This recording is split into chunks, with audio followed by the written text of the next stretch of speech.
লজ্জা করে না এই ৩৫ বছরে এসে ১৫ বছরের যুবতী মেয়েকে বিয়ে করতে? আসলে হয়েছেটা কি? যৌবন উল্টাচ্ছে আপনার যে আমাকে বিয়ে করেছেন। নিজেকে দেখেছেন একবার আয়নায়? আমার কোনো ইচ্ছে ছিল না আপনাকে বিয়ে করার, কিন্তু আমার মা বাবা জোর করে বিয়েটা দিয়েছে। জানা আছে আপনাদের মতো লোকদের এমন সুন্দরী মেয়ে দেখলে কার বা মাথা ঠিক থাকে। আমি অন্য কারোর মতো না।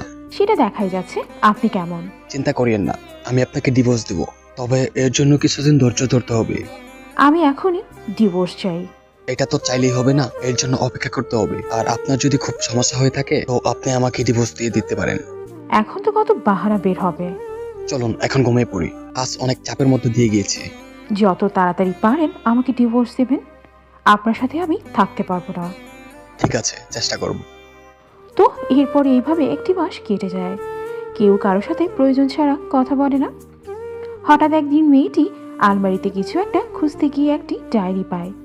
অনেক চিন্তা ভাবনার পরে কাউকে না বলে চুপিসারে পড়তে থাকে। ডায়েরিতে লেখা ছিল, মা, তোমার মৃত্যুর ঠিক ১ মাস পরেই বাবা বিয়ে করলো। বিয়ের কিছুদিনের মধ্যে আমার সেই বাবা আর আগের বাবা নেই। ভাবছো কেন? কারণ তুমি যে নেই এই জন্যে।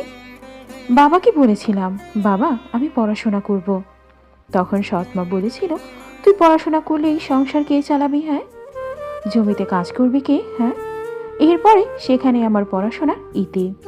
জানো মা, সারাদিন রৌদ্রে কাজ করে আসি, কিন্তু এসে একটু খাবার পাই না। মা, আমার শরীরে লোদ রাখবে এই জন্যে তোমার মাথার কাপড় দিয়ে আমার শরীর ঢাকতে। এখন দেখো, তোমার এই ছেলে দিব্যি রোদে কাজ করে বেড়ায়।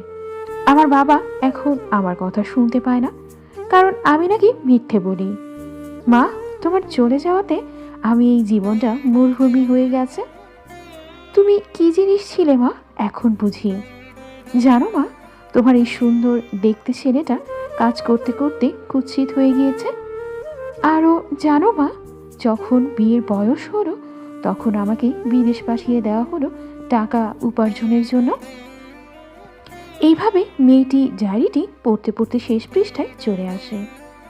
জানো মা, ভেবেছিলাম জীবনে সুখ তো করতে পারলাম না, একটা বিয়ে করে সুখের জীবন কাটাবো, কিন্তু সেটাও হলো না এই অভাগার কপালে। কেন জানো মা, ওই টাকা কামাই করতে করতে কখন যে যৌবনের বয়সটা চলে গেছে ভাবতেই পারি নাই। বলো, এই ৩৫ বছরে এসে তোমার ছেলেকে কোনো মেয়ে পছন্দ করবে? তবুও বিয়ে একটি করলাম, কিন্তু বাসর ঘরে ঢুকতেই তোমার বৌমা আমাকে এত কথা শুনিয়েছে যে বিয়ে করে সুখের সংসার করার ইচ্ছেটাই মারা গিয়েছে। তাকে কথা দিতেছি মা, আমি ডিভোর্স দিব। জানো মা, আমার কষ্টটা তুমি ছাড়া কেউ বুঝলো না। এখানে বোঝা যায় ছেলেটির মা ছোট্ট থাকতেই মারা গিয়েছে। এই সব কিছু মেয়েটি পড়ার পরে তার চোখে অশ্রু ঝরতে থাকে, কারণ একটা মানুষ একটু সুখের জন্য কত কষ্ট করেছে, আর সেই মানুষটাকে এত কষ্ট দিয়েছি না, আর একটুও কষ্ট পেতে দিব না তাকে। আমার ভালোবাসা দিয়ে তার জীবনটা রাঙিয়ে তুলব।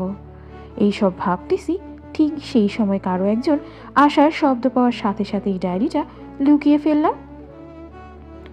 লুকানোর সাথে সাথে দেখতে পাই যে এটা তার স্বামী রুমে এসেছে। এই যে শুনুন। বলো। আমাকে মাফ করে দিন। কেন, কি করলে যে মাফ করব? আপনাকে অনেক কষ্ট দিয়েছি। আরে না, কিসের কষ্ট? আমি আপনার ডায়েরিটা পড়েছি। এই কথাটি শোনার পরে পরে স্বামী স্ত্রী দুজনেই কিছুক্ষণ নীরব থাকে। প্লিজ আমাকে মাফ করে দিন, আমার ভুল আমি বুঝতে পারছি। ঠিক আছে, মাফ করে দিলাম। মাফ করার কথাটা শুনে এই মেয়েটি কান্না করতে করতে স্বামীকে জড়িয়ে ধরে। সত্যি তুমি অনেক ভালো, যা আমি আগে বুঝতে পারি নাই। পাগলি বউটা আমার, আমি জানতাম তুমি একদিন সব মেনে নেবে।